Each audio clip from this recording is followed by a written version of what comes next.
একজন মা একজন স্ত্রী যখন বারবার কন্যা সন্তানের জন্ম দেয় তখন এর মধ্যে কার ভূমিকা থাকে, কার হাত থাকে, চলুন আমরা কোরআন থেকে জানি।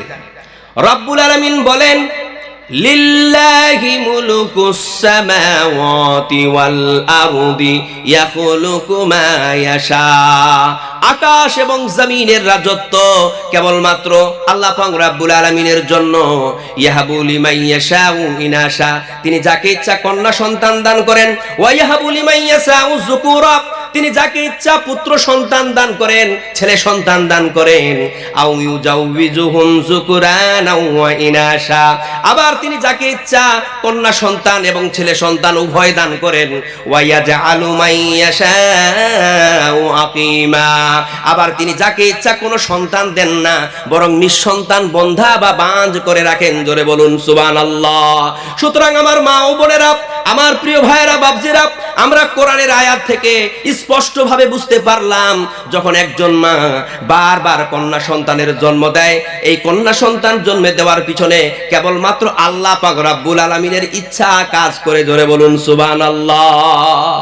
একজন মা যখন বারবার কন্যা সন্তানের জন্ম দেয়, এটা কেবলমাত্র আল্লাহর ইচ্ছায় সংগঠিত হয়। তাহলে আপনি সেখানে মন খারাপ করার কে? হ্যাঁ, কে মন খারাপ করা? খবরদার মন খারাপ করবেন না প্রিয় ভাইরা।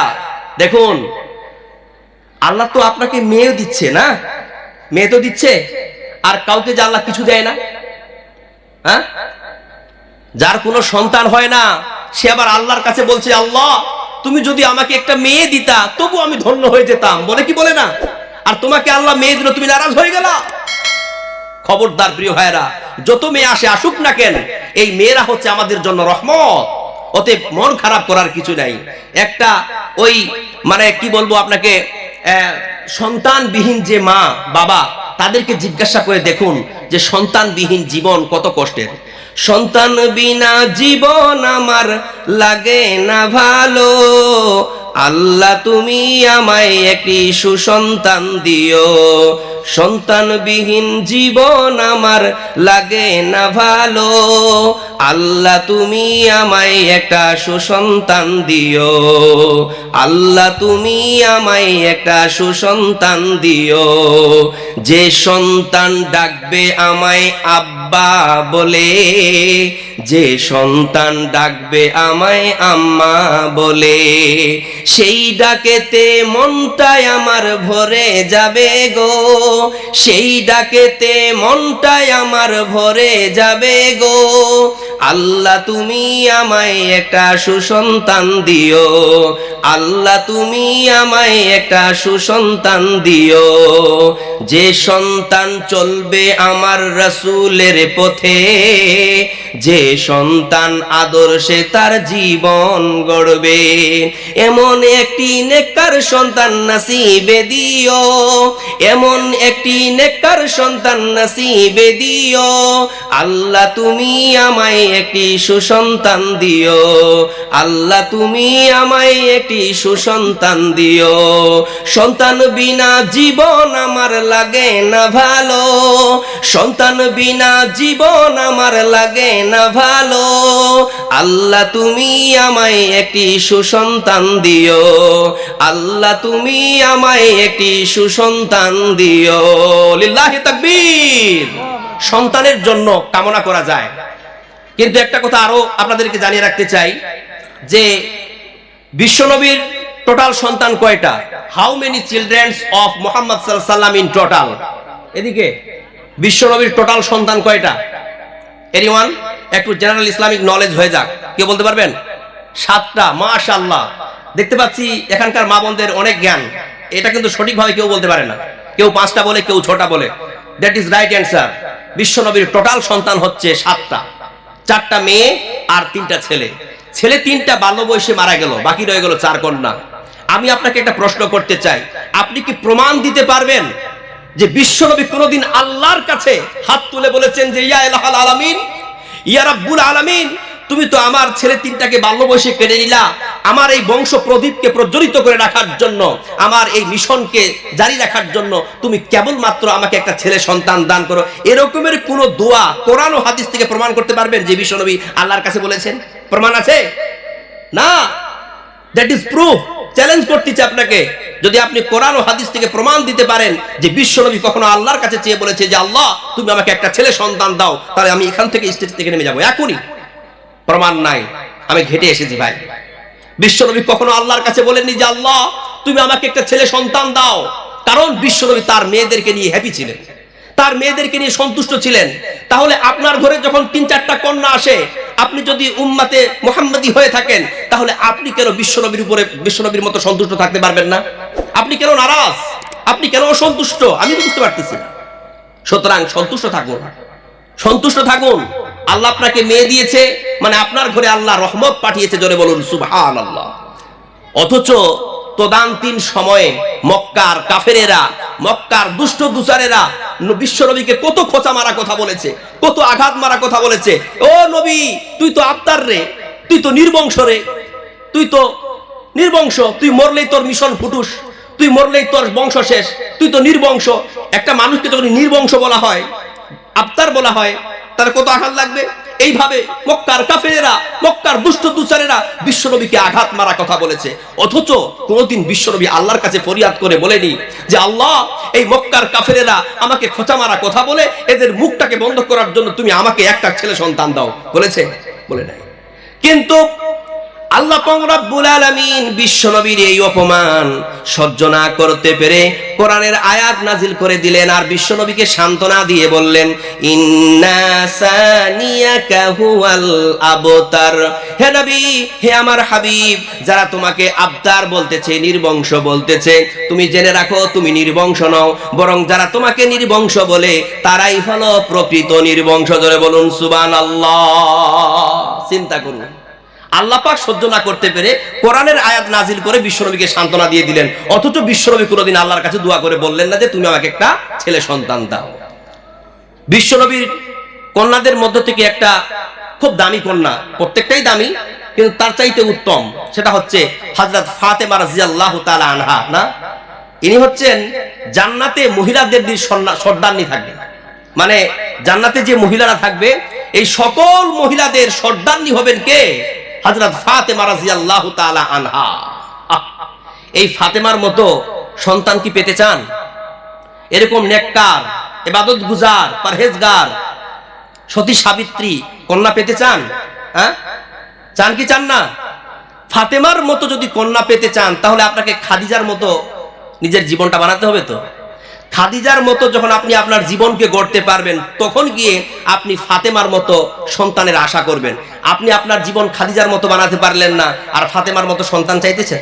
হ্যাঁ, আপনি মোবাইলে প্রতিদিন সারা দিন মান আপনি মোবাইলে ইউটিউব চালাচ্ছেন, ফেসবুক চালাচ্ছেন, ইনস্টাগ্রাম চালাচ্ছেন, টুইটার চালাচ্ছেন, আপনি আজেবাজে সিনেমা দেখতেছেন, সিরিয়াল দেখতেছেন, আর টিভির ঘরে বসে আপনি সর্বক্ষণ কাটাচ্ছেন, আপনি গেম খেলতেছেন, আপনার আদব আখলাক ব্যবহার চরিত্র কিছুই ভালো নয়, আর আপনি বলতেছেন আল্লাহ তুমি আমাকে ফাতেমার মতো নেক সন্তান দাও। দেবে? কখনোই আল্লাহ তাআলা দেবে না। যদি ফাতেমার মতো সন্তান পেতে চাও তাহলে খাদিজার মতো নিজের জীবনটাকে গড়ো। খাদিজার মতো যদি জীবন গড়ো, মা ফাতেমার মতো পাবে সন্তান। খাদিজার মতো যদি জীবন গড়ো, মা ফাতেমার মতো পাবে সন্তান। তোমার জীবন হবে আনন্দময়, তোমার জীবন হবে আনন্দময়। আয়েশার মতো হও আদর্শবান, খাদিজার মতো যদি জীবন গড়ো, মা ফাতেমার মতো পাবে সন্তান। লিল্লাহি তাকবীর। যদি আমরা মায়েরা ফাতেমার মতো সন্তান কামনা করি তাহলে আমাদের জীবনটাকে খাদিজার মতো গড়ে তুলতে হবে, এটা মাথায় রাখবেন। বিশ্বনবী ফাতেমাকে প্রচন্ড ভালোবাসতেন, বলার শেষ নাই। বিশ্বনবী ফাতেমাকে ভালোবেসে বলতেন যে the Fatema piece of my heart, Fatema হচ্ছে আমার কলিজার টুকরা। হুইভার ইঙ্গার্স হার ইঙ্গার্স মি, যে ব্যক্তি আমার ফাতেমারে কষ্ট দিল, যন্ত্রণা দিল, সেজন্য আমারে কষ্ট দিল। জোরে বলুন সুবহানাল্লাহ। চিন্তা করতে পারেন বিশ্বনবী ফাতেমাকে কত ভালোবাসতো।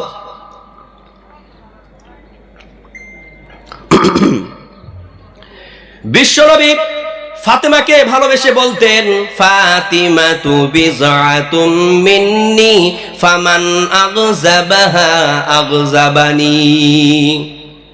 ফাতেমা হচ্ছে আমার কলিজার টুকরা, ফাতেমা হচ্ছে আমার লাখতি জিগার কলিজার টুকরা।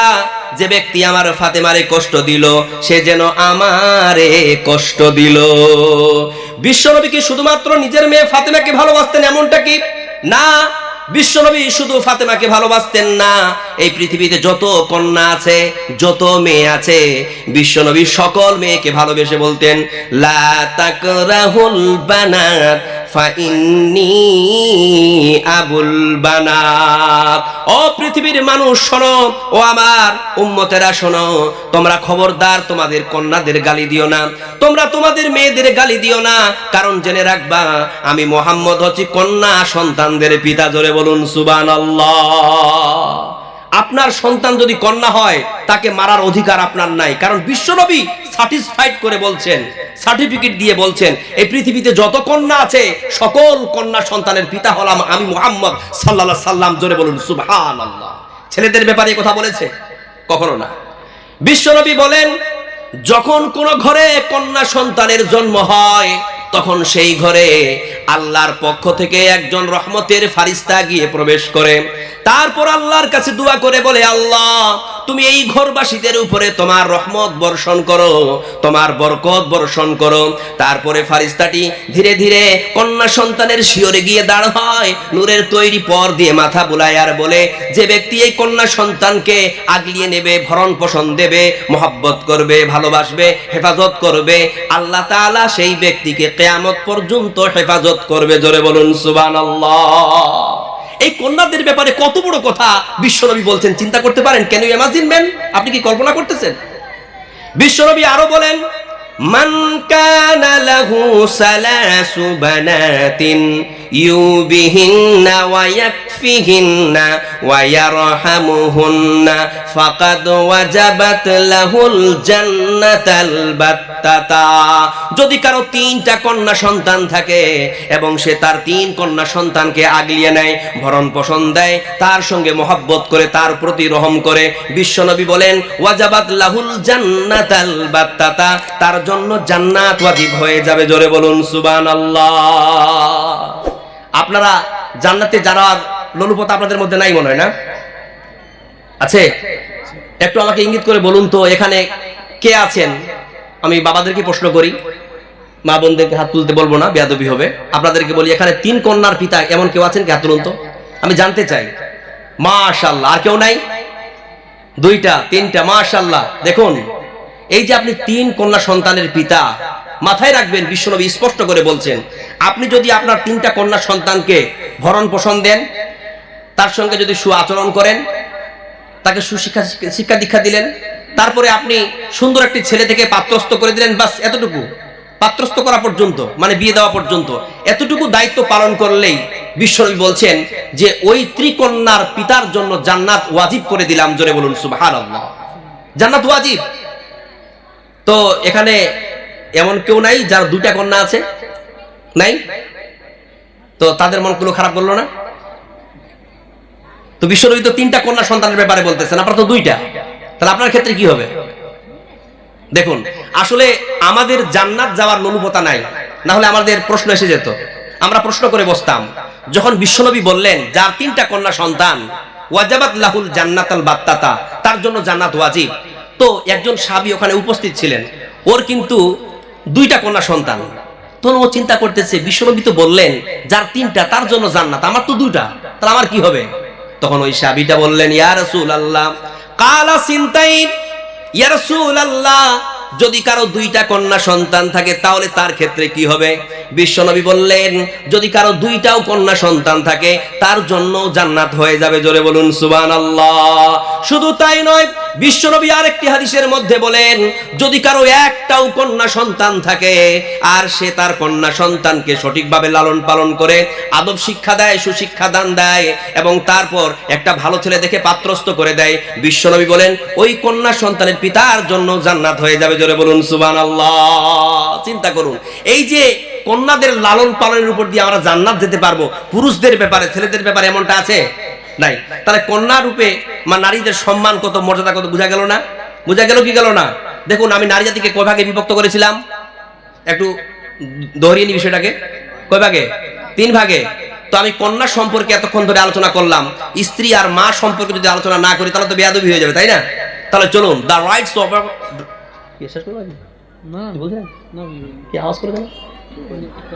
The rights of women as a wife, স্ত্রী রূপে নারীর সম্মান আর মর্যাদা কি এটা আমরা জানবো। ও তরুণ যুবক ভাইরা, তোমরা কান খুলে শুনে রাখো, মন দিয়ে শোনো। Allah created women for the happiness of men in the days when men had no happiness. যখন পুরুষের কোনো সুখ ছিল না, শান্তি ছিল না, তখন পুরুষের সুখের কারণ হিসাবে, শান্তির কারণ হিসাবে আল্লাহ তাআলা এই স্ত্রী জাতিকে সৃষ্টি করেছেন। জোরে বলুন সুবহানাল্লাহ। আর এই যুবক ভাইয়েরা বিয়ে করার পর স্ত্রীদের উপরে অত্যাচার করে, জুলুম করে, অন্যায় করে, অবিচার করে।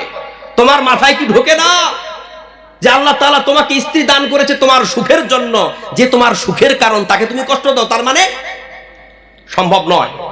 দেখুন, আল্লাহ তাআলা হযরত আদম আলাইহিস সালামকে বানিয়ে জান্নাতের মধ্যে রাখলেন। আদম আলাইহিস সালাম জান্নাতে সুখ পায় না, শান্তি পায় না, কারওয়াট বদলাচ্ছে। যেমন আজকালকার যুবকেরা যারা বিয়ে করা নাও, তোমরা রাতে যখন ঘুমাতে যাও তখন মনে হয় না যে শান্তি নাই? কি লাগবে? একটা বউ লাগবে, স্ত্রী লাগবে। কারণ স্ত্রী হচ্ছে তোমার সুখের কারণ। স্ত্রী তোমার নাই বলে তুমি সুখ পাও না, কারওয়াট বদলাচ্ছ, তাই না? তো হযরত আদম আলাইহিস সালাম জান্নাতে কারওয়াট বদলাচ্ছে, সুখ পায় না। আল্লাহ পাক বিষয়টা বুঝলেন। তখন আল্লাহ তাআলা আদম আলাইহিস সালামের বাম পাজরের হাড় থেকে হাওয়া আলাইহিস সালামকে সৃষ্টি করে স্ত্রী রূপে আদম আলাইহিস সালামের পাশে রেখে দিলেন। আর আদম আলাইহিস সালাম সুখ ও শান্তি পেয়ে গেল। জোরে বলুন সুবহানাল্লাহ। তাহলে চিন্তা করতে পারলেন, বুঝতে পারলেন যে স্ত্রীরা হচ্ছে আমাদের সুখের কারণ। এটা কি কেবলমাত্র ইতিহাস? এই বিষয়ে আল্লাহ তাআলা কি বলেছেন চলুন আমরা একটু শুনে আসি। রব্বুল আলামিন বলেন, وَمِنْ آيَاتِهِ أَنْ خَلَقَ لَكُم مِّنْ أَنفُسِكُمْ لِتَسْكُنُوا إِلَيْهَا। রব্বুল আলামিন বলেন, তার নিদর্শন সমূহের মধ্য থেকে একটা নিদর্শন হলো যে আল্লাহ পাক রব্বুল আলামিন তোমাদের মধ্য থেকে তোমাদের স্ত্রী জাতিকে সৃষ্টি করেছেন। কেন? লিতাসকুনু ইলাইহা, যাতে করে তোমরা তার কাছে শান্তি পাও, প্রশান্তি পাও। জোরে বলুন সুবহানাল্লাহ। শুধু তাই নয়, ওয়া জাআলা বাইনাকুম মুআদ্দাতাও ওয়া রাহমা, এবং তিনি তোমাদের মধ্যে পারস্পরিক একে অপরের মধ্যে মহব্বত, সম্প্রীতি আর ভালোবাসা আর সৃষ্টি করে দিয়েছেন। জোরে বলুন সুবহানাল্লাহ। দেখুন, কোরআনের আয়াত থেকে আমরা স্পষ্টভাবে প্রমাণ পেলাম যে আল্লাহ তাআলা নিজে বলছেন যে আমি তোমাদের মধ্য থেকে তোমাদের স্ত্রীদেরকে সৃষ্টি করেছি এই জন্যই যে লিতাসকুনু ইলাইহা, তোমরা তার কাছে শান্তি পাও। শুধু তাই নয়, ওয়া জাআলা বাইনাকুম মুআদ্দাতাও ওয়া রাহমা, এবং আমি তোমাদের একে অপরের মধ্যে মহব্বত আর ভালোবাসার সৃষ্টি করে দিয়েছি। জোরে বলুন সুবহানাল্লাহ। দেখবেন লক্ষ্য করে যে আমরা পুরুষরা, আমরা স্বামীরা বারবার কিন্তু আমরা তাকিয়ে থাকি যে পাড়াতে গল্প হয়, আবার কোথাও চায়ের দোকানে গল্প হয় যে অমুকের স্ত্রীটা তার স্বামীর সঙ্গে ভালো ব্যবহার করে না, অমুকের স্ত্রীটা তার স্বামীকে শ্রদ্ধা করে না, অমুকের স্ত্রীটা তার স্বামীকে ভালোবাসে না, অমুকের স্ত্রীটা তার স্বামীকে কেয়ার করে না, ইত্যাদি কথা। এই যে আমরা পুরুষরা আমরা আমাদের স্ত্রীদের উপরে আশা করে বসে থাকি যে আমাদের স্ত্রীরা আমার সঙ্গে ভালো ব্যবহার করবে, আমাকে ভালোবাসবে, আমার যত্ন নেবে, আমাকে কেয়ার করবে, আমাকে ইজ্জত করবে, আমাকে সম্মান করবে, এগুলো আমরা পুরুষরা আমাদের স্ত্রীর উপরে আশা করে থাকি। তো আপনি কি এটা কল্পনা করেছেন কখনো যে আপনার স্ত্রীও হয়তো আপনার উপরে এটা আশা করে আছে যে আমার স্বামী যেন আমাকে ভালোবাসে, আমার স্বামী যেন আমাকে শ্রদ্ধা করে, আমার স্বামী যেন আমাকে ইজ্জত করে, সম্মান করে, আমার স্বামী যেন আমাকে কেয়ার করে? এটা তো স্ত্রীটাও আপনার উপর চাইতে পারে, পারে কি পারে না? তা পারে না, অধিকার নাই। চলুন তাহলে এই বিষয়ে আল্লাহ কি বলছে শুনে নি আমরা। রব্বুল আলামিন বলেন, ওয়ালাহুন্না মিসলুল্লাযী আলাইহিন্না বিল মা'রুফ। রব্বুল আলামিন বলেন, যেভাবে তোমরা তোমাদের স্ত্রীদের কাছে ভালো ব্যবহারের আশা করো, তেমনি ভাবে তোমাদের স্ত্রীরাও কিন্তু তোমাদের কাছে ভালো ব্যবহারের আশা করে। জোরে বলুন সুবহানাল্লাহ। কোথাকার? আল্লাহর। আল্লাহ পাক নিজে বলছেন, ও পুরুষেরা শোনো, তোমরা তো খুব তোমাদের স্ত্রীদের কাছে ভালো ব্যবহার পাওয়ার আশা করে বসে আছো, কিন্তু মাথায় রাখবা তোমাদের স্ত্রীরাও কিন্তু তোমাদের কাছে ভালো ব্যবহারের আশা করে। সুবহানাল্লাহ। সুতরাং প্রিয় ভাইরা, এই যে ভাই, এই ওখানে কি হচ্ছে? এটা আমার সামনে ডিস্টার্ব করবেন না। আপনাদের মাথায় প্রথমে ছিল না যে সীমা সামিয়ানা দিয়ে প্রজেক্টর দিয়ে চালাবো? হাদিস কোরআন কি জানেন না নাকি কেউ? চলমান অবস্থায় কেউ এইসব ঠিক ঠিক করাকরি করে? দেখুন প্রিয় ভাইরা, আপনাদেরকে বলি, আপনারা আপনাদের স্ত্রীদের সঙ্গে সুআচরণ করুন, ভালো ব্যবহার করুন, অন্যথায় আপনার জীবন দুর্বিষয়ে উঠবে। আপনার জীবন ইহকাল পরকাল সব শেষ হয়ে যাবে।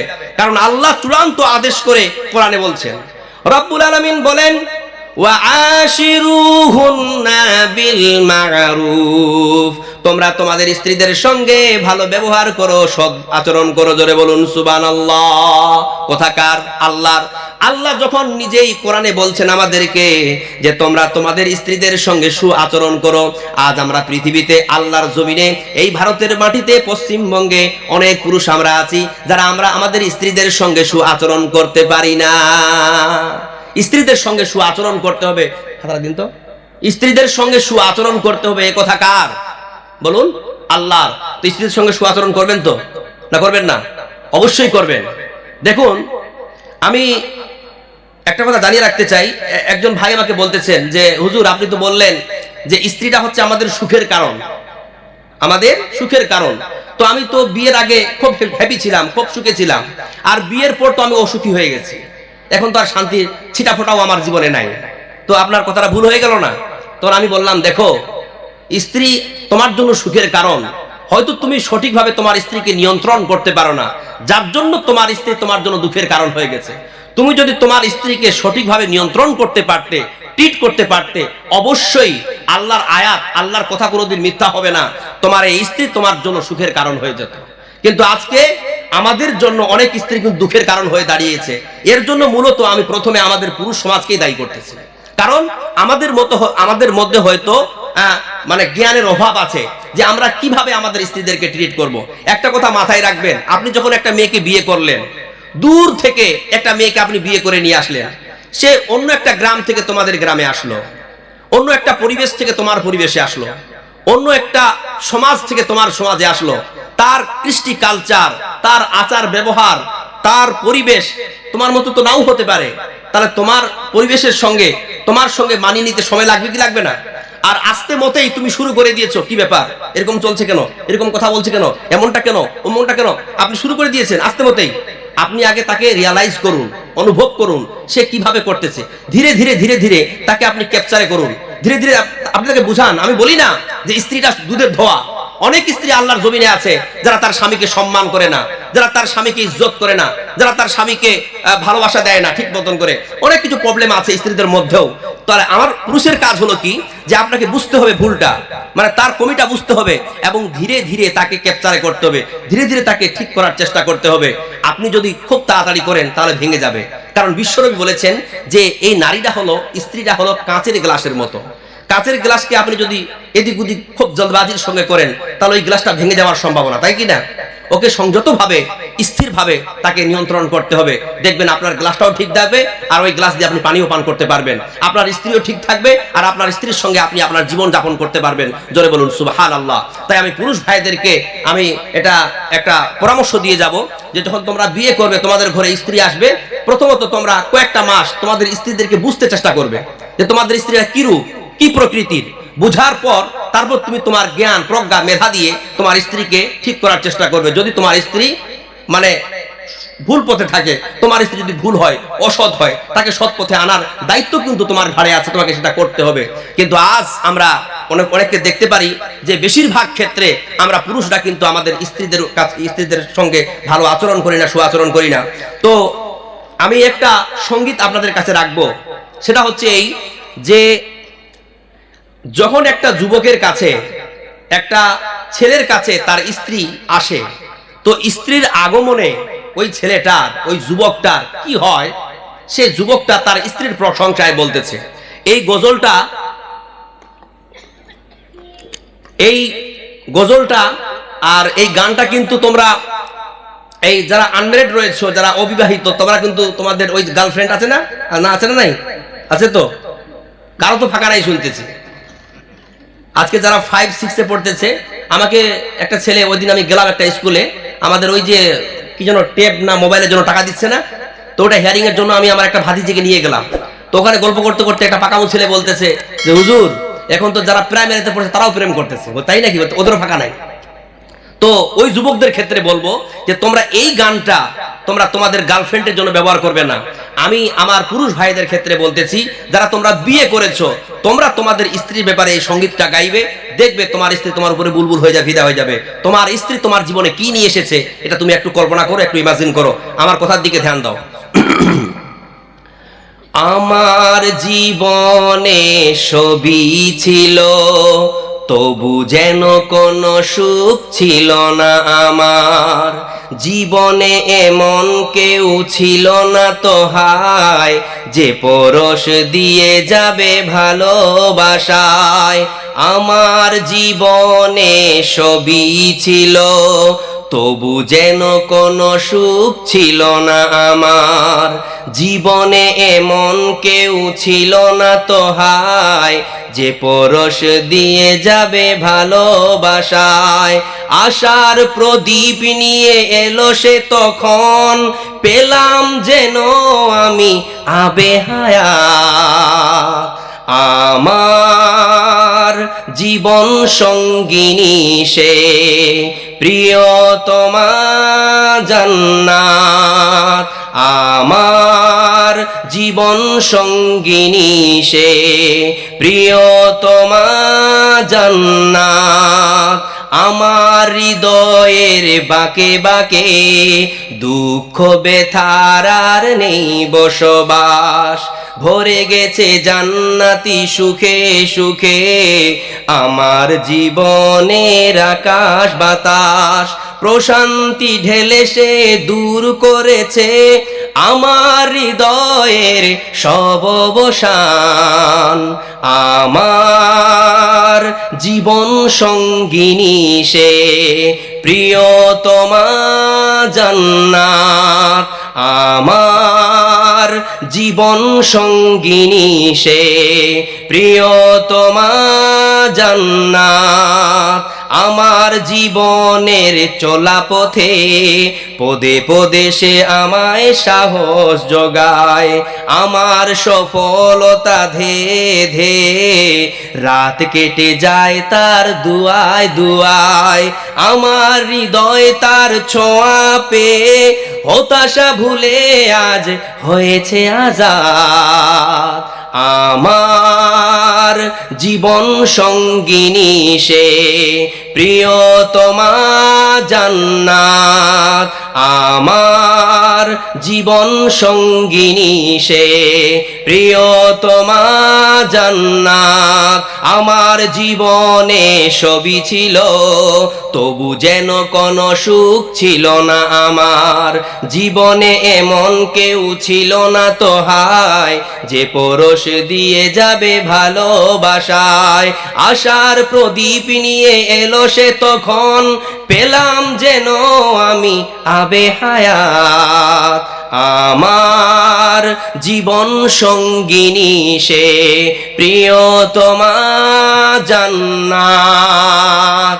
আসলে এই রূপটা হওয়া দরকার যে যখন আমাদের জীবনে আমাদের স্ত্রীরা আগমন করবে, মানে আমাদের স্ত্রী আসবে, তখন যেন আমার স্ত্রী আমার ভবিষ্যতের জন্য শুভাকাঙ্ক্ষী হয়, আমার ভবিষ্যতের জন্য সে পদে পদে আমার জন্য দোয়া করে, এবং তার দোয়া ধেয়ে ধেয়ে আমার জন্য সফলতা এগিয়ে আসে, আমি যেন সফল সিঁড়ি উঠতে পারি, তাই কিনা? কিন্তু আজকাল দেখতে পাওয়া যাচ্ছে আমাদের স্ত্রীদের মধ্যে এমন কিছু কুলাঙ্গার স্ত্রীরা আমাদের পুরুষের জীবনে আসে, যার জীবনে আসার পর তার জীবনটাকে তছনছ করে দেয়। তাকে উন্নতির পথ দেখাবে তো দূরের কথা, তাকে ধীরে ধীরে আরো খেয়ে শেষ করে দেয়। এমনটা করবেন না আমার মা বোনেরা, স্ত্রী জাতিরা। আমি আপনাদেরকে বলি, যেমনটা আপনি আপনার স্বামীর কাছে ভালো ব্যবহারের আশা করতেছেন, আপনার স্বামীরাও কিন্তু আপনার কাছে ভালো ব্যবহারের আশা করতেছে। কেননা আল্লাহ তাআলা পবিত্র কোরআন কারীমের মধ্যে কি বলছেন আমরা একটু আয়াত দিয়ে শুনি। রব্বুল আলামিন বলেন, হুন্না লিবাসুল লাকুম ওয়া আনতুম লিবাসুল লাহুন্না। শোনো, তোমাদের স্ত্রীরা হচ্ছে তোমাদের জন্য পোশাক ও পরিচ্ছদ, এবং তোমরা হচ্ছ তোমাদের স্ত্রীদের জন্য পোশাক ও পরিচ্ছদ। সুতরাং তোমরা একে অপরের প্রতি এমন তোমরা ভূমিকা নেবে যাতে করে তোমাদের মনে হয় যে তোমরা একে অপরের ইজ্জত রক্ষা করতেছ, একে অপরের সম্মান রক্ষা করতেছ, একে অপরের ভালোবাসা রক্ষা করতেছ। একে অপরকে নিয়ন্ত্রণ করার জন্য আল্লাহ পাক রব্বুল আলামিন কোরআন কারীমের মধ্যে এই নারী পুরুষের সম্পর্কটাকে পোশাকের সঙ্গে তুলনা করেছেন। জোরে বলুন সুবহানাল্লাহ। আমাদের স্বামী স্ত্রীর মধ্যে চেক এন্ড ব্যালেন্স থাকতে হবে। এই যে আকাশে প্লেন চলে না, তো প্লেনে দুটো পাখা থাকে, আপনারা কি জানেন? এই যে দুটো ডানা, দুটো পাখা, ওই দুটো পাখার ওজন মিলি পরিমাণও কম নাই, সমান আছে। কারণ ওটা চেক এন্ড ব্যালেন্স। যদি একটা ভারী হয়ে যায় আর একটা হালকা হয়ে যায়, তাহলে কিন্তু ওই প্লেন আকাশে ঠিক মতো ব্যালেন্স করে উঠতে পারবেন না। পারবে? কখনো না। তো স্বামী স্ত্রীরা যদি আমরা একে অপরে ঠিক থাকি, মানে আমি যেভাবে আমার স্ত্রীকে কেয়ার করব, ঠিক তেমনি ভাবে আমার স্ত্রী যেন আমাকে কেয়ার করে। আমি যেভাবে আমার স্ত্রীকে ভালোবাসবো, ঠিক সে যেন আমাকে সেইরূপ ভালোবাসে। আমি আমার স্ত্রীকে যেভাবে ইজ্জত করব, সম্মান করব, ঠিক সেও যেন সে আমাকে সেইরূপ সম্মান বা ইজ্জত করে। এটা যদি চেক এন্ড ব্যালেন্স হয়, সমপর্যায় হয়, দেখবেন ওই পরিবারে স্বামী স্ত্রীর মধ্যে সুখের কারণ বইবে। জোরে বলুন সুবহানাল্লাহ। তখন গিয়ে আমাদের পুরুষের জীবনে এই স্ত্রীরা সুখের কারণ হয়ে দাঁড়িয়ে যাবে। এই যে আমরা আমাদের স্ত্রীদের সঙ্গে ব্যবহার করব, আমরা আমাদের স্ত্রীদের সঙ্গে কিরূপ আচরণ করব, কিরূপ ব্যবহার করব, এই শিক্ষাটা, এই বিদ্যাটা, এই ইলমটা আমরা কার কাছ থেকে নেব? বলুন, কার কাছ থেকে নেব? বিশ্বনবীর কাছ থেকে নেব। কারণ আল্লাহ তাআলা পবিত্র কোরআন কারীমের মধ্যে বলছেন, লাকাদ কানা লাকুম ফি রাসূলিল্লাহি উসওয়াতুন হাসানাহ। বিশ্বনবীর জীবনীটা তোমাদের জন্য উত্তম আদর্শ, আইডিয়াল নমুনা। সুতরাং একটা মানুষকে যদি তার জীবনকে সঠিকভাবে পরিচালনা করতে হয়, তাহলে বিশ্বনবীর জীবনীটাকে তাকে আইডিয়াল হিসাবে গ্রহণ করতে হবে। জোরে বলুন সুবহানাল্লাহ। বিশ্বনবীর জীবনীটাকে আমাকে আইডিয়াল বা নমুনা হিসাবে নিতে হবে। জোরে বলুন সুবহানাল্লাহ। তাহলে আমরা একটু বিশ্বনবীর হাদিসগুলোকে খণ্ডন করে দেখি যে বিশ্বনবী রাত বেশি হয়ে গেলে কফ চলে আসে, সমস্যা আমার। বিশ্বনবীর জীবনী থেকে আমরা কয়েকটা শিক্ষা নেব এবং তারপরে চলে যাব মায়েদের কাছে ইনশাআল্লাহ। ঠিক আছে? দেখুন, আমরা আমাদের স্ত্রীদের সঙ্গে কিরূপ আচরণ করব, এই শিক্ষাটা আমরা বিশ্বনবীর কাছ থেকে নিই। বিশ্বনবী বলেন, খিয়ারুকুম খিয়ারুকুম লিআহলিহি ওয়া আনা খিয়ারুকুম লিআহলি। তোমাদের মধ্য থেকে উত্তম ব্যক্তি হলো সে ব্যক্তি যে ব্যক্তি তার স্ত্রীর কাছে উত্তম। জোরে বলুন সুবহানাল্লাহ। আমি মুহাম্মদ, আনা খিয়ারুকুম লিআহলি, আমি মুহাম্মদ বিশ্বনবী আমার স্ত্রীর কাছে উত্তম ব্যক্তি। সুতরাং তোমরা তখনই উত্তম হতে পারবা যখন তোমরা তোমাদের স্ত্রীদের কাছে উত্তম হবে, তোমরা তোমাদের স্ত্রীদের কাছে ভালো হবে। জোরে বলুন সুবহানাল্লাহ। এখন দেখা যায় অনেক পুরুষকে, অনেক স্বামীকে, যে সে সারা বিশ্ব জুড়ে পৃথিবীবাসীর কাছে ভালো হয়ে বেড়াচ্ছে, সে পৃথিবীর মানুষের কাছে ভালো হয়ে বেড়াচ্ছে, আর নিজের বাড়ির বউটার কাছে ভালো হয়ে থাকতে পারে না। সব মানুষ প্রশংসা করে, এই জিয়াউল ইসলাম সাহেব, উনি খুব একটা ভালো আলেম, যোগ্যতম আলেমে দিন, উনি খুব জ্ঞানী, উনার ব্যবহার, কৃষ্টি কালচার সব ভালো, উনার অমুক ভালো। মনে হচ্ছে পাড়া প্রতিবেশী গ্রাম গঞ্জে সব জায়গায় গুঞ্জ দিচ্ছে যে জিয়াউল ইসলাম সাহেব উনি তো অত্যন্ত বিনয়ী মানুষ, অত্যন্ত ভালো প্রকৃতির মানুষ, অনেক ভালো মানুষ, অনেক উত্তম মানুষ। ঠিক আছে, এখন দেখা গেল তার স্ত্রী যদি বলে যে না না না, জিয়াউল ইসলাম আমার স্বামী ভালো নয়, আমাকে কষ্ট দেয়, আমাকে মারে, আমাকে তমুক করে, আমাকে অমুক করে, তাহলে মনে রাখবেন যে আপনি পৃথিবীর কাছে ভালো হওয়ার পরেও যদি আপনার স্ত্রীর কাছে ভালো না হতে পারেন, বিশ্বনবী সার্টিফাইড করছেন আপনি ভালো মানুষ নন। চিন্তা করতে পারেন? তাহলে কত দামি কথা স্ত্রীদের কাছে ভালো হওয়ার ব্যাপারে বিশ্বনবী বলতেছেন। এটা একটু ইমাজিন করুন, কথাটা কত ভারী, কত ওজনদার। চিন্তা করুন। একবার বিশ্বনবী গারে হেরায় ধ্যানরত অবস্থায় আছেন, আল্লাহর ধ্যানে মগ্ন। জিবরাইল ওহী নিয়ে আসলো, বিশ্বনবীকে ওহী দিলেন। ওহী দেওয়ার পর বিশ্বনবীকে বলছেন, ইয়া রাসূলুল্লাহ, আমি দেখতে পাচ্ছি ওই যে আপনার খাদিজা আপনার জন্য খাবার নিয়ে আসতেছে। আমি যখন আরশে আজিম হয়ে আসছিলাম, আল্লাহ পাক আমার মাধ্যম দিয়ে আপনার খাদিজাকে ডাইরেক্ট সালাম দিয়েছে। জোরে বলুন সুবহানাল্লাহ। ইয়া রাসূলুল্লাহ, আমি যখন চলে যাব, আপনার খাদিজা আপনার কাছে আসবে, আল্লাহর সালামটা আপনার খাদিজাকে পৌঁছিয়ে দিয়েন। এই বলে জিবরাইল চলে গেল। কিছুক্ষণ পর খাদিজা বিশ্বনবীর কাছে আসলেন। তখন বিশ্বনবী বলছেন, খাদিজা, ও আমার খাদিজা, ও আমার প্রাণের স্ত্রী, তোমার জন্য আজকে একটা সুসংবাদ আছে। খাদিজা বলছে, ইয়া রাসূলুল্লাহ, ইয়া হাবিবাল্লাহ, এমন কি খুশির সংবাদ আছে, এমন কি সারপ্রাইজ রয়েছে, আমি আমার ধৈর্যের বাঁধ ধরে রাখতে পারি না, তাড়াতাড়ি করে বলুন। বিশ্বনবী তখন বললেন, খাদিজা শোনো, তুমি আসার আগে কিছুক্ষণ আগেই জিবরাইল আমার কাছ থেকে চলে গেল। আল্লাহ পাক রব্বুল আলামিন জিবরাইলের মাধ্যম দিয়ে তোমাকে সালাম পাঠিয়েছে। জোরে বলুন সুবহানাল্লাহ। বিশ্বনবী যখনই খাদিজাকে কথা বললেন, খাদিজার চোখ দিয়ে ঝরঝর করে জল পড়তে লাগলো। খাদিজা অশ্রুসিক্ত হয়ে গেল। বিশ্বনবী বললেন, খাদিজা, তুমি কি এই সারপ্রাইজ পেয়ে খুশি হও নাই, আনন্দিত হও নাই? খাদিজা বলেন, ইয়া রাসূলুল্লাহ, আল্লাহ আমাকে সালাম দিয়েছে, এর চাইতে কি আর আনন্দের বেশি হতে পারে? আজকে আমি এত আনন্দ ফিল করতেছি, এত খুশি ফিল করতেছি, আমার জীবনে এত আনন্দ আমি আর কোনো দিন হয় নাই। আজকে আমার আনন্দে নাচতে ইচ্ছে করতেছে। ইয়া রাসূলুল্লাহ, ইয়া হাবিবাল্লাহ, আপনি হচ্ছেন নবী, আমি নবী না। আমি আল্লাহর সালামের জবাবটা কি রূপ দেব বুঝতে পারতেছি না, আমার মাথা কাজ করতেছে না। ইয়া রাসূলুল্লাহ, আপনি আমার পক্ষ থেকে আল্লাহর সালামের জবাবটা দিয়ে দেবেন। আর একটা কথা, আপনি এমন ভাবে সালামের জবাব দেবেন যাতে করে আমার আল্লাহ খুশি হয়ে যায়, আমার আল্লাহ সন্তুষ্ট হয়ে যায়। আপনি এমন ভাবে আমার সালামের জবাবটা দিয়ে দেবেন। জোরে বলুন সুবহানাল্লাহ। চিন্তা করুন, খাদিজা কি কোনো নবী? হ্যাঁ, কোন রসুল? তিনি কোন নবী রসুল নন, সাধারণ একজন মহিলা। বিশ্বনবীর স্ত্রী হতে পারে, কিন্তু সাধারণ তিনি বিশ্বনবী, কোন নবী রসুল নন। নবী রসুল ছাড়া আল্লাহর সালাম কোন ব্যক্তির জন্য বরাদ্দ নাই, কেবলমাত্র খাদিজা। জোরে বলুন সুবহানাল্লাহ। তাহলে খাদিজা নারী না পুরুষ? বলুন। তাহলে সাধারণ মানুষের মধ্য থেকে একজন নারীর জন্য আল্লাহর সালাম বরাদ্দ হয়েছে, কিন্তু একজন পুরুষের জন্য পৃথিবীর জমিনে কোনো সালামের বরাদ্দ নাই। তাহলে নারীদের সম্মান কত স্ত্রী রূপে, বুঝতে পারতেছেন তো? হ্যাঁ, ক্যান ইউ ইমাজিন? একটু কল্পনা করুন। আমার মুসলমান ভাইয়েরা, অতএব স্ত্রীদেরকে সম্মান করুন, স্ত্রীদেরকে ভালোবাসুন। এই স্ত্রী জাতের কত সম্মান যে আল্লাহ তাকে সালাম পাঠালেন। একবার বিশ্বনবী আয়েশার সঙ্গে ঘুমিয়ে আছে বিছানায়, বুঝা গেল না? হযরত আয়েশা রাদিয়াল্লাহু তাআলা আনহার সাথে বিশ্বনবী ঘুমিয়ে আছেন। যখন স্বামী স্ত্রী আমরা বিছানায় ঘুমিয়ে থাকি, তো স্ত্রীরা স্বামীকে চেক করে না স্বামীরা স্ত্রীকে চেক করে? কাকে চেক করে? যে বিছানায় আছে না, কোথা পালিয়ে গেল, কে করে? হ্যাঁ, স্ত্রীরা স্বামীকে বেশি চেক করে। স্বামীরা কিন্তু তো চেক টেক করে না, বিছানায় শুয়ে আছে, ওরা গরুর মতো ঘুমাচ্ছে, ওর বউ আছে না পালিয়ে গেছে দেখার কোনো ব্যাপার নাই। কিন্তু স্ত্রীরা বারবার হাত দিয়ে দেখবে আমার স্বামী আছে তো, না কোথা পালিয়ে গেল, আবার চেক করে কি করে না? এখানে দুটো আমি আপনাদেরকে উত্তর দেব, মানে এর পিছনে দুটো কারণ বা দুটো কজ দিব, যে স্ত্রীরা তার স্বামীকে বারবার চেক করে কেন। এর দুটো কারণ বলছি। এক, যে স্ত্রীরা হচ্ছে অধৈর্যশীল, এরা অতটা রিস্ক নিতে পারে না, এরা অতটা ধৈর্য ধারণ করতে পারে না, মানে এদের বিশ্বাসের প্রবণতা অত বিশাল নয়।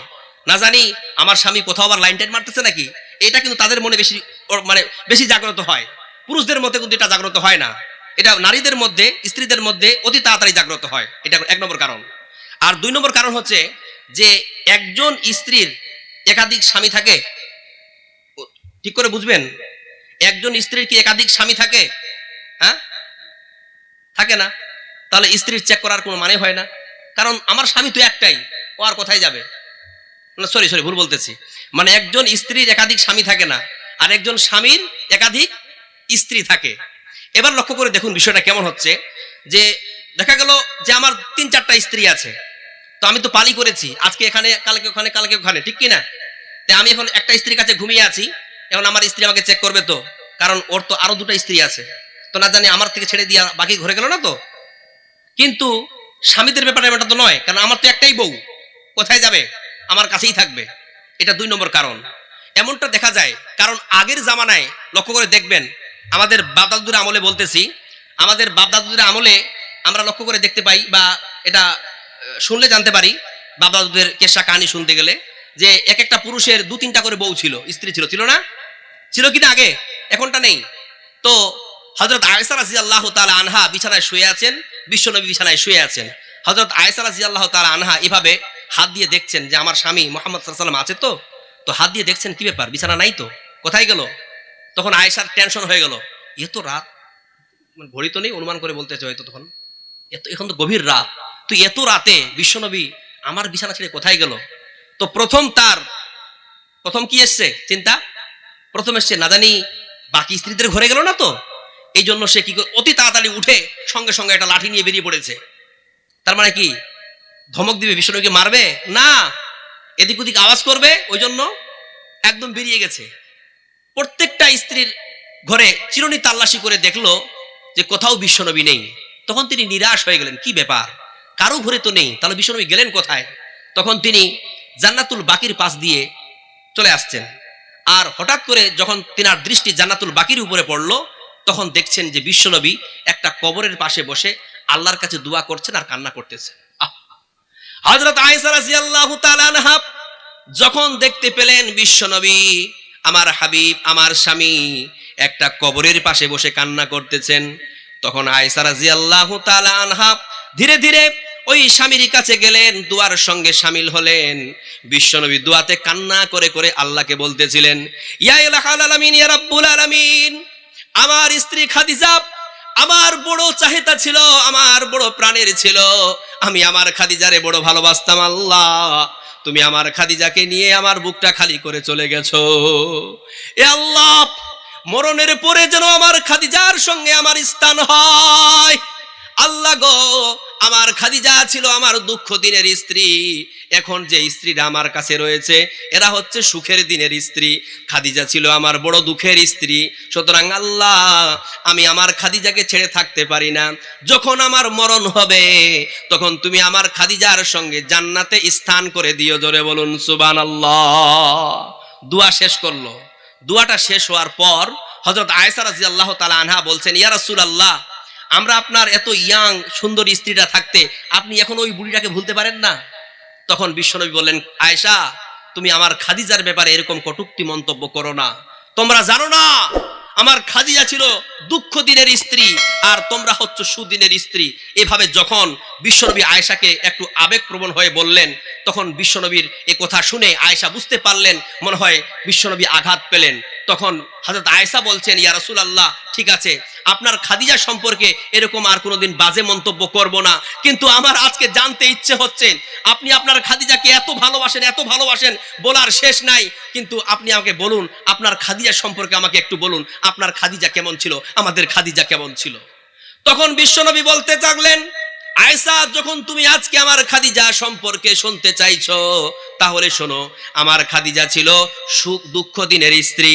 আমার খাদিজা এই মক্কা নগরীর সবচাইতে ধনী ঘরের ধনী মেয়ে ছিল, ধন সম্পদে তার কোনো কমি ছিল না। যখন সে বিয়ে হয়ে আমার ঘরে আসলো, তার সমস্ত ধন সম্পদ আমার ইসলামী দাওয়াতের জন্য, তাবলীগের জন্য, ইসলাম প্রচার প্রসারের জন্য, আমার জন্য সমস্ত ধন সম্পদ শেষ করে দিল। আমি এত হতভাগা মুহাম্মদ, যখন আমার স্ত্রী খাদিজা মারা গেল, তখন এই মক্কা নগরীর সবচাইতে ধনী ঘরের মেয়ে খাদিজার জন্য আমি কাফনের ব্যবস্থা পর্যাপ্ত পরিমাণে করতে পারি নাই। যখন আমার খাদিজার জন্য কাফনের ব্যবস্থা করা হচ্ছিল, যখন আমি মাথা ঢাকতেছিলাম পা বেরিয়ে যাচ্ছিল, যখন পা ঢাকতে যাচ্ছি মাথা বেরিয়ে যাচ্ছে, অথচ ওই খাদিজা এই মক্কা নগরীর সবচাইতে ধনী মেয়ে ছিল। জোরে বলুন সুবহানাল্লাহ। আমি যখন গভীর রাতে দাওয়াত ও তাবলীগের কাজ করে, ইসলাম প্রচার প্রসারের কাজ করে বাড়ি ফিরতাম গভীর রাতে, যখন দরজায় এসে শুধুমাত্র একটিবার বলতাম খাদিজা, সঙ্গে সঙ্গে দরজাটা খুলে যেত। আমি বলতাম, খাদিজা, কি ব্যাপার, এত রাতে তোমাকে আমি একটা মাত্র ডাক দিলাম, সঙ্গে সঙ্গে দরজা খুলে গেল, তুমি কি ঘুমিয়ে যাও নাই? খাদিজা তখন বলে, ইয়া রাসূলুল্লাহ, আমি ঘুমাই না যতক্ষণ না আপনি বাড়ি আসেন। আপনি যদি রাত 12টা 1টা 2টা ফজর পর্যন্ত যদি না আসেন, আমি এই দরজার মধ্যে ট্যাগ লাগিয়ে দাঁড়িয়ে থাকি, আমি আপনার খাওয়া রেডি করে দরজার মধ্যে দাঁড়িয়ে থাকি, কারণ আমি জানি আপনি ক্লান্ত হয়ে ফিরবেন। দরজায় এসে যদি আপনি বারবার আওয়াজ দেন আর আমি ঘুমিয়ে থাকি, যদি আমার উঠতে দেরি হয় আর আপনি দরজার মধ্যে দাঁড়িয়ে থাকেন, আপনার কষ্ট হবে। আমি স্ত্রী হয়ে আপনাকে কষ্ট দিতে পারি না। জোরে বলুন সুবহানাল্লাহ। সুতরাং আমার মা ও বোনেরা, আপনাদের জন্য ছোট্ট একটা পরামর্শ করে যাই, এইভাবে স্ত্রীরা এইভাবে স্বামীদের কেয়ার করবেন, যত্ন নেবেন। করবেন। আপনারাও মনে রাখবেন, যেভাবে খাদিজা তার স্বামী মুহাম্মদ সাল্লাল্লাহু আলাইহি সাল্লামকে কষ্ট দিতে রাজি ছিলেন না, আপনারা যদি এই মুহাম্মদ সাল্লাল্লাহু আলাইহি সাল্লামের উত্তরসূরি হয়ে থাকেন, তাহলে আমাদের উত্তর হবে, আমাদেরও কর্তব্য বা দায়িত্ব হবে যাতে করে আমরা আমাদের স্বামীদের এইভাবে যত্ন নিই, এভাবে কেয়ার করি। এভাবে দেখা যায় কি, এখন লক্ষ্য করে দেখবেন আমাদের সমাজে যে স্বামীরা যদি গভীর রাতে ব্যবসা বাণিজ্য করে ফিরে, চাকরি বাকরি থেকে ফিরে বা কোথাও থেকে এসেছে, দেখবেন ও একদম মানে ঘুমাচ্ছে, পুরো নাক ডেকে ঘুমাচ্ছে, এসে দরজায় হাঁক দিয়ে দিয়ে চিল্লিয়ে চিল্লিয়ে চিল্লিয়ে দরজা ভেঙে দিলেও ও উঠে না। আর যদি কোনো রকম উঠেও যায়, উঠার পরে বলে ঢাপা আছে খাই নাও যাও, তাই কি না, আমাদের ভাষায় বললাম, মানে খাবারগুলো রেডি করা আছে খাই নাও যাও। কিন্তু বিশ্বনবী খাবার রেডি করে বসে থাকতেন হযরত খাদিজা রাদিয়াল্লাহু তাআলা আনহা বিশ্বনবীর জন্য। সুতরাং মা বোনরা, আপনারাও একটু সতর্ক হন, স্বামীদেরকে সম্মান করুন, ভালোবাসুন, স্বামীদের সেবায় আপনার জান্নাত, এটাও আপনাকে মনে রাখতে হবে। আমি একটাই কথা বলেছি, হুন্না লিবাসুল লাকুম ওয়া আনতুম লিবাসুল লাহুন্না, পোশাকের সঙ্গে তুলনা করা হয়েছে। যাই হোক, মা সম্পর্কে একটু বলে দিয়ে শেষ করে দেব, অনেক রাত হয়ে গেছে।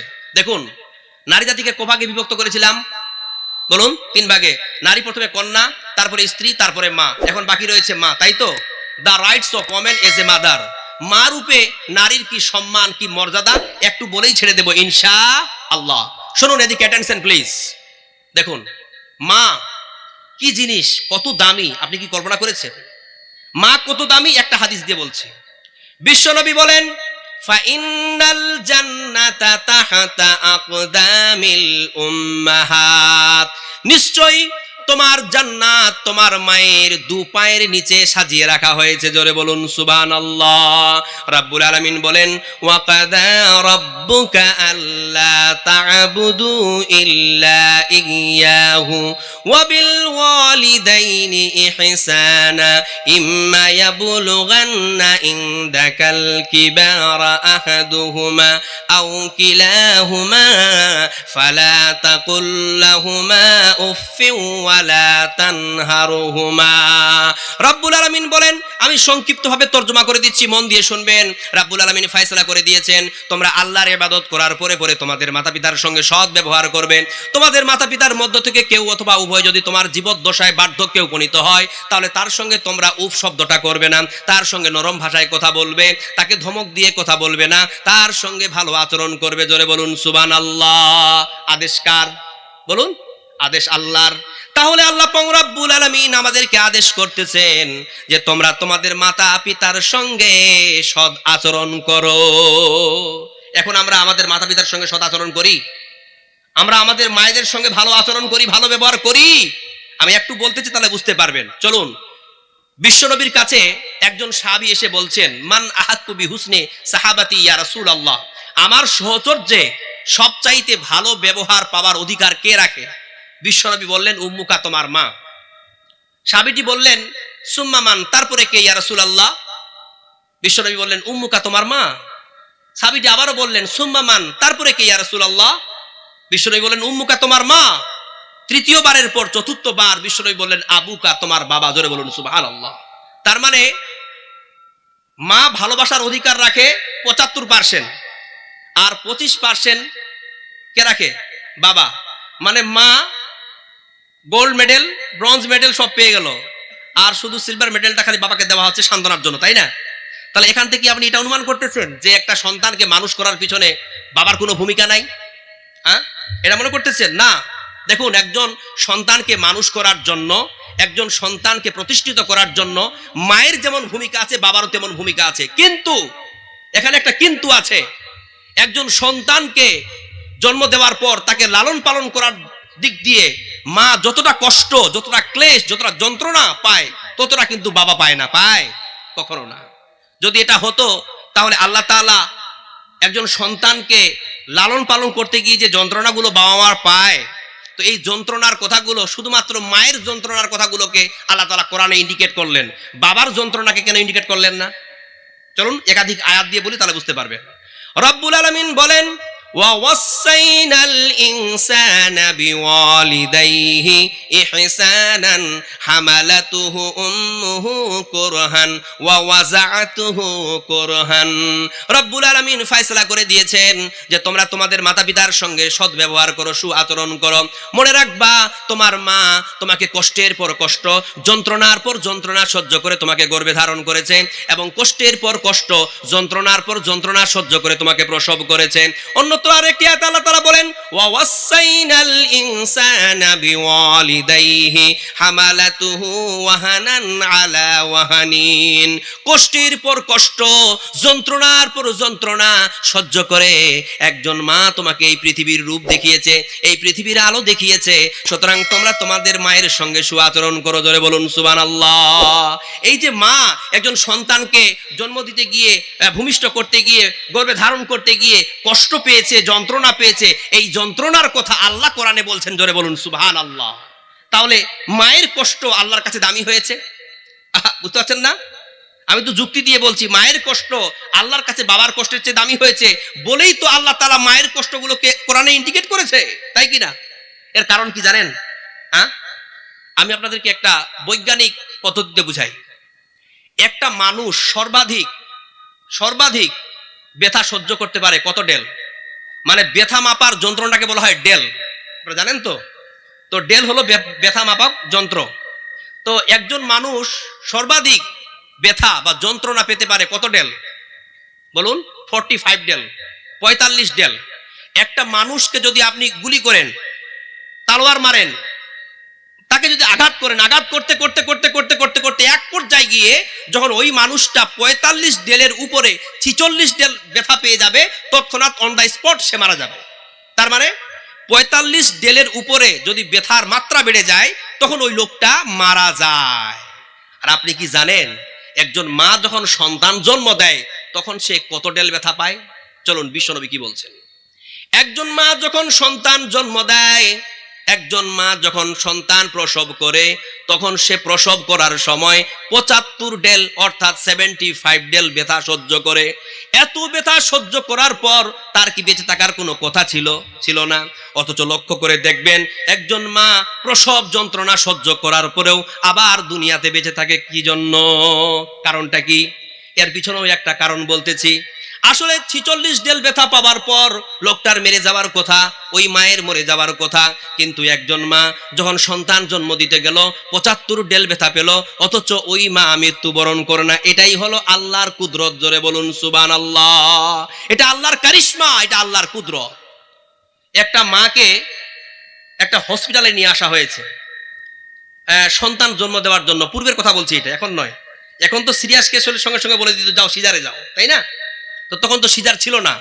তো ডক্টর সাহেব নার্সকে বলল যে তোমরা মাকে শক্ত করে ধরো, মজবুতির সঙ্গে ধরো, হাত পা গুলোকে চেপে ধরবা, কারণ মা এখন সন্তান জন্ম দিবে আর সন্তান জন্ম দেওয়ার সময় প্রচন্ড কষ্ট পাবে। এত কষ্ট পাবে মনে হবে সে নিজেই তার নিজের জীবন দিতে যাবে। কত কষ্ট, তোমরা শক্ত করে ধরবে। বা সন্তান জন্ম দিতে শুরু করেছে, সন্তান যখন জন্ম দিতে শুরু করেছে মা প্রচন্ড প্রসব বেদনায় যন্ত্রণায় ছটফট করতে শুরু করেছে। আল্লাহ তুমি আমাকে নিয়ে যাও, তুমি আমাকে মেরে ফেলো, আর কষ্ট সহ্য করতে পারি না আল্লাহ, আর ব্যথা সহ্য করতে পারি না আল্লাহ। ছিটপিটাচ্ছে, কত কষ্ট। ডাক্তার সেখানে আর দিকে থাকতে পারে না, মায়ের দিকে তাকাতে পারে না। যখন সন্তানটা জন্ম হয়ে গেল আর ওই মা সন্তানের দিকে তাকালো, মায়ের দৃষ্টি সন্তানের উপরে গিয়ে পড়লো, মা হাসতেছে। তখন ডাক্তারটা এসে বলছে যে how are you feeling better now? মা এখন আপনি কেমন ফিল করতেছেন? তখন ওই মা বলছে যে I am feeling better now, আমি এখন খুব ভালো অনুভব করতেছি। আমার মনে হচ্ছে যে যুগ যুগ ধরে আমি পৃথিবীতে থাকি আর আমার সন্তানকে দেখতেই থাকি। ডাক্তার তো অবাক, কি ব্যাপার মা? আপনি তো একটু আগেই যখন সন্তান প্রসব করতেছিলেন, জন্ম দিচ্ছিলেন, আপনি এত চিল্লাচ্ছিলেন, এত ছটফট করতেছিলেন, আপনি আল্লাহর কাছে ডেকে বলতেছিলেন যে আল্লাহ তুমি আমাকে নিয়ে নাও, তুমি আমাকে উঠিয়ে নাও, তুমি আমাকে মৃত্যু দাও, আর সহ্য করতে পারি না, এরকম চিল্লাচ্ছিলেন। আর এখন আপনি বলছেন I am feeling better now, কি করে সম্ভব? তখন ওই মা উত্তর দিয়ে বলছে ডাক্তার বাবু আমি জানি না, আমি কিচ্ছু জানি না। যখন সন্তান জন্ম দিচ্ছিলাম তখন এমনটাই মনে হচ্ছিল, প্রচন্ড কষ্ট পাচ্ছিলাম। কিন্তু সন্তান জন্মের পর যখন আমার এই দুই চোখ আমার মেয়ের উপরে গিয়ে পড়লো, আমার ছেলের উপরে গিয়ে পড়লো, আমার সন্তানের উপরে গিয়ে পড়লো, তখন আমার সন্তানের উপরে আমার মায়া মমতা ভালোবাসার পারাবার এমন উতলে উঠলো যে এখন মনে হয় এই দুনিয়া ছেড়ে আর কোথাও যেতে চাই না। পূর্বের যে যন্ত্রণা কষ্টগুলো ছিল সব যেন আমার জীবন থেকে হারিয়ে গেল, সব যেন আমি ভুলে গেলাম। জোরে বলুন সুবহানাল্লাহ। এই যে মা এত যন্ত্রণা সহ্য করে, এই জন্য মায়ের হকটা বেশি, তাই কিনা? আপনি লক্ষ্য করে দেখেছেন, যখন একটা বাচ্চা, ছোট্ট একটা বাচ্চাকে নিয়ে মা বাবা ঘুমিয়ে থাকে, দেখবেন যে মা একদিকে শুয়ে আছে আর তার অপোজিট সাইডে বাবা শুয়ে আছে, মাঝখানে তার বাচ্চাটা ঘুমিয়ে আছে। হঠাৎ করে দেখা গেল বাচ্চাটা গভীর রাতে পেশাব করে দিল, জায়গাটা ভিজে গেল। তখন ওই মাটা কি করে জানেন? ওই বাচ্চার জায়গায় চলে যায় আর বাচ্চাটাকে তখন ওই শুকনা জায়গায় করে দেয়, বাবা জানতে পারে না। বাবা ঘুমাচ্ছে গাধার মতো করে। বাস কিছু রাত যাওয়ার পর আবার সেখানেও পেশাব করে দিল, মানে দুই জায়গায় পেশাব হয়ে গেল। এখন কোথায় থাকবে? তখন মা কি করে, বাচ্চাটাকে বুকে নিয়ে নেয়, তখন বুকে নিয়ে এভাবে ঘুমায়। সকালবেলা এভাবে মা পুরো রাত করেছে বাচ্চাটাকে নিয়ে। সকালবেলা তখন দেখা যায় যে মা ঘুমিয়ে আছে, মা উঠতে লেট করতেছে। তখন স্বামীর বড় বড় দাপট, এই উঠ, কত ঘুমায়, সারাদিন ঘুমাচ্ছে, ওঠো, এভাবে পুরো রাত যে কত কষ্ট করেছে তুমি তো টের পাও নাই, তাহলে তাকে একটু ঘুমাতে দাও। বিষয়গুলো বুঝতে হবে। মা সন্তানের জন্য কত কষ্ট করে, কত মানে শ্রম দেয়, এটা কিন্তু বাবা তোরা দিতে পারে না। কিন্তু একটা কথা বলে যায়, একটা সন্তানকে লালন পালন করার জন্য মায়ের যেমন ভূমিকা আছে, বাবারও কিন্তু কম নাই। কারণ বাবার ভূমিকাটা কিন্তু অন্যরকম। তার একটা ছোট্ট একটা নমুনা আপনাকে দিচ্ছি। সেটা হচ্ছে এই যে আমি একটা মোবাইলে মানে ফেসবুক চালাতে গিয়ে আমি একটা ছবি পেয়েছিলাম। তো ছবিটার দৃশ্য আমাকে একটা জ্ঞান দিয়েছিল। সেটা ছিল এরকম যে একটা বিশাল বড় বাড়ি, ওই এটা মনে হয় আপনারাও দেখেছেন, বিশাল একটা বড় বাড়ি। তো বাড়িটাকে বাবা এভাবে তুলে ধরে আছে, মানে পুরো বাড়িটাকে বাবা এভাবে নিয়ে আছে। আর ওই বাড়িটার ভিতরে রুমের মধ্যে মা তার মেয়েকে বা তার ছেলেকে আদর করতেছে। এবার ওর মেয়েটা লিখছে, আহ মা তুমি কত ভালো, তুমি সবসময় আমার পাশে থাকো, তুমি আমাকে আদর করো। বাবা কিন্তু আমার কাছে থাকে না, আমাকে আদরও করে না, বাবা খুব খারাপ বা ভালো নয়, তুমি খুব ভালো। আসলে বিষয়টা হচ্ছে এরকম যে বাবা তার মেয়ে এবং তার স্ত্রীকে, তার ছেলেকে বা তার মেয়েকে, তার স্ত্রীকে, তার পুরো বাড়িটাকে সে তুলে ধরে আছে কত কষ্ট করে। সে কত কষ্ট করতেছে, তার মেয়ে কিন্তু ভিতর থেকে বুঝতে পারে না যে বাবা আমার জন্য কত কি করতেছে। আসলে বাস্তবতাটাই হচ্ছে এটা যে একজন বাবা বাইরে যে তার স্ত্রীর জন্য, তার সন্তানের জন্য কত মানে শরীরের ঘাম ঝরাচ্ছে, কত কষ্ট করতেছে, এটা কিন্তু আমরা মা বোনেরা বুঝতে পারি না, আমরা কন্যারা বুঝতে পারি না। লক্ষ্য করে দেখবেন, আমি দেখেছি যখন আমরা ট্রেনে সফর করি, তো ট্রেনের যারা হকার থাকে ওরা কত ছুটাছুটি করে, ঠেলে ঢুকে কত কষ্ট দিনমান করে তারা কিছু টাকা উপার্জন করে। থাকার জায়গা নেই, বসার জায়গা নেই, উঠতে পারে না, বসতে পারে না, চলতে পারে না, হাঁটতে পারে না, কত কষ্ট করে তারা সারা দিন বেরিয়ে বেরিয়ে বকে বকে বকে বকে ইনকাম করে আর ওই টাকাগুলো নিয়ে এসে বাড়িতে দেয়। আর বাড়িতে তার স্ত্রী, তার মা, তার মানে সন্তানেরা সুন্দর হয়ে বসে আছে। তাহলে এই যে কষ্টটা করে আসলো, কত কষ্ট। এবার আমরা বাহির থেকে মনে করি কি, ও ঘুরে গেছে আইলেন, খুব ভালো লাগিল লাগিতে, কলকাতা গেছিলেন, মালদা গেছিলেন, অমুক জায়গায় গেছিলেন, অনেক কিছু কথা। এই যে আমি দূর দূরান্তে সফর করে বেড়াচ্ছি, আমি 7 দিন হলো বেরিয়েছি, বাড়ি ঢুকতে পারিনি, 7 দিন চলছে। আমি আজকে এখানে প্রোগ্রাম করে রাতেই বেরিয়ে যাব বাংলাদেশের জন্য। কালকে আমার বাংলাদেশ প্রোগ্রাম আছে, তো বাংলাদেশ প্রোগ্রাম করে আমি 3টা প্রোগ্রাম করব, 2টো প্রোগ্রাম করে ফিরে আসবো, আবার পরে গিয়ে 2টো করব, টোটাল 4টা প্রোগ্রাম নিয়েছি আর কি বছর। তো এই সব মিলিয়ে আমি তার আগে ছিলাম আপনার দোমোহনার পাশে, তার আগে ছিলাম রায়গঞ্জে, রায়গঞ্জ থেকে দোমোহনা গেছি, দোমোহনা থেকে প্রোগ্রাম করে বিহার কাটিয়ারে গেছি, কাটিয়ার থেকে আজকে এখানে এসেছি, আবার এখান থেকে আবার আজকে রাতেই বেরিয়ে যাব। আমার ঘুম স্বপ্ন নেই। আবার একটা আল্লাহ প্রবলেম দিয়েছে, যদি আমি ঘুমিয়ে যাই গোলা বসে যায়। তার জন্য কি হয়, এই যে গভীর রাতে আমাকে দেওয়া হয়। কালকে ছিলাম প্রধান বক্তা, রাত 12টায় দেওয়া হয়েছে আমাকে। তো রাত 12টা পর্যন্ত আমি ঘুমাইনি, কেন? কারণ ঘুমালে গোলা বসে যেতে পারে, এই জন্য ঘুমালাম না।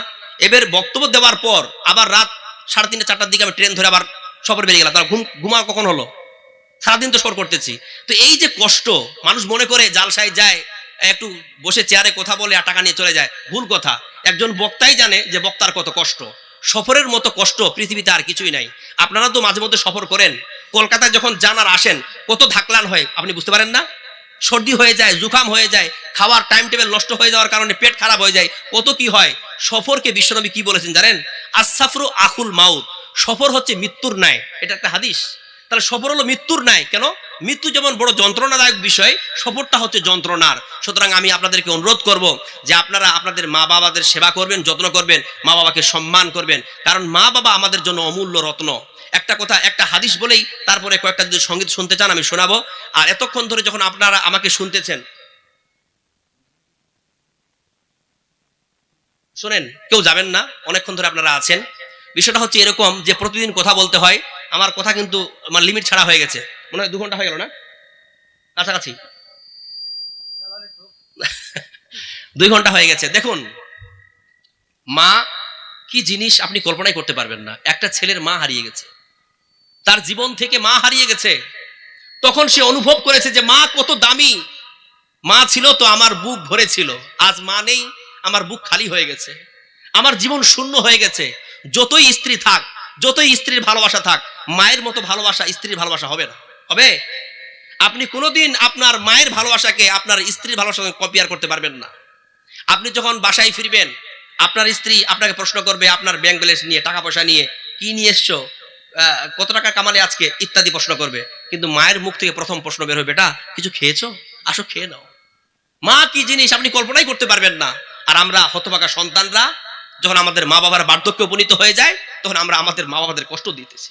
খবরদার প্রিয় ভাইয়েরা, মা বাবাকে কষ্ট দিবেন না, বিশেষ করে মাকে কষ্ট দিবেনই না, কখনো দিবেন না।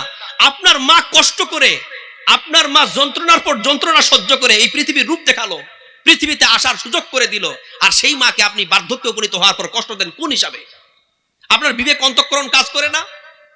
চলুন আমি ছোট্ট একটা হাদিস আপনাদেরকে শোনাই। হাদিস সঠিক নয়, এটা একটা ইতিহাস। ইমাম বুখারী রাহমাতুল্লাহ আলাই, জানেন তো, একজন বিশিষ্ট মুহাদ্দিস, একজন লেখক, ইমাম বুখারী রাহমাতুল্লাহ আলাই। তো ইমাম বুখারী রাহমাতুল্লাহ আলাই ঘরে হাদিস রিসার্চ করতেছেন, গবেষণা করতেছেন। তো হাদিস গবেষণা করতে করতে করতে করতে করতে করতে হঠাৎ করে ইমাম বুখারীর নজরে একটা হাদিসের টুকরা আসলো।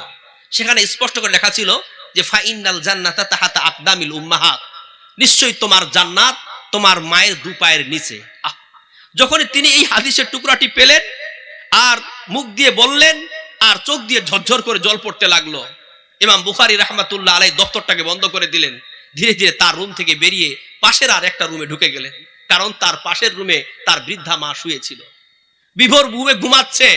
তিনি ধীরে ধীরে তার মায়ের পায়ের দিকে গেলেন, আর যাওয়ার পরে তিনি নিজের জিহ্বাটা দিয়ে মায়ের কদমটা চাটতে শুরু করলেন, পদতলটা। আর যখন জিভার ছোঁয়া তার মায়ের পায়ের পদতলে লেগেছে, মায়ের চোখ খুলে গেছে। বলছে, কি ব্যাপার ইমাম বুখারী, কি ব্যাপার, তুমি এভাবে আমার পা চাটতেছে কেন? ছি ছি ছি, দূরে দূরে যাও, দূরে যাও, আমার পায়ে নোংরা থাকতে পারে। তখন ইমাম বুখারী বলছে, মা তুমি আমাকে বাধা দিও না, আমি তোমার পা চাটতেছি না, বরং আমি আমার জান্নাত চাটতেছি। জোরে বলুন সুবহানাল্লাহ। তখন ইমাম বুখারীর মা ইমাম বুখারী রাহমাতুল্লাহ আলাইহিকে ডেকে বললেন, ও আমার বেটা, তুই একটু আমার বুকে আয়, আমার কাছে আয়। আজ যা তুই আমাকে সম্মান দিলি, যা ভালোবাসা দিলি, আমি জীবনভর তোর ভালোবাসা ভুলতে পারবো না। ইমাম বুখারীর মা কাছে নিলেন। কাছে নেওয়ার পর আল্লাহর কাছে দুহাত তুলে দোয়া করলেন, ইয়া ইলাহাল আলামিন, ইয়া রাব্বুল আলামিন, আমার সন্তান আমাকে আজ যা ভালোবাসা দিয়েছে, মহব্বত দিয়েছে, আল্লাহ তুমি আমার সন্তানকে, এই বুখারীকে তুমি এই যুগের, এই পৃথিবীর সব চাইতে বড় মুহাদ্দিস বানিয়ে দিও। জোরে বলুন সুবহানাল্লাহ।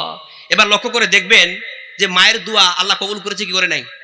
ইমাম বুখারী রাহমাতুল্লাহ আলাইহি তিনি বুখারী শরীফ রচয়িতা করে এই পৃথিবীর বলা যেতে পারে সবচাইতে বড় মুহাদ্দিসের খেতাব অর্জন করেছেন। জোরে বলুন সুবহানাল্লাহ। কারণ কোরআনের পরে যেই কেতাবের দরজা সেটা হচ্ছে বুখারী শরীফ, আর ওই বুখারী শরীফের রচয়িতা হচ্ছেন ইমাম বুখারী রাহমাতুল্লাহ আলাইহি। জোরে বলুন সুবহানাল্লাহ।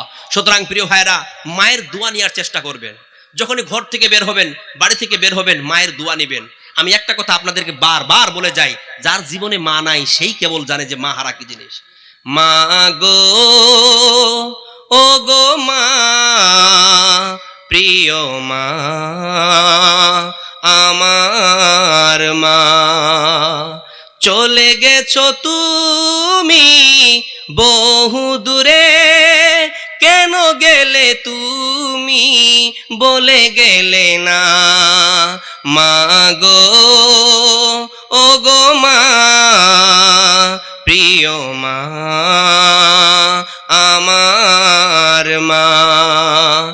আছো তুমি জান্নাতে মহাসুখে, আমার চোখের পানি মুছে দেবে কে?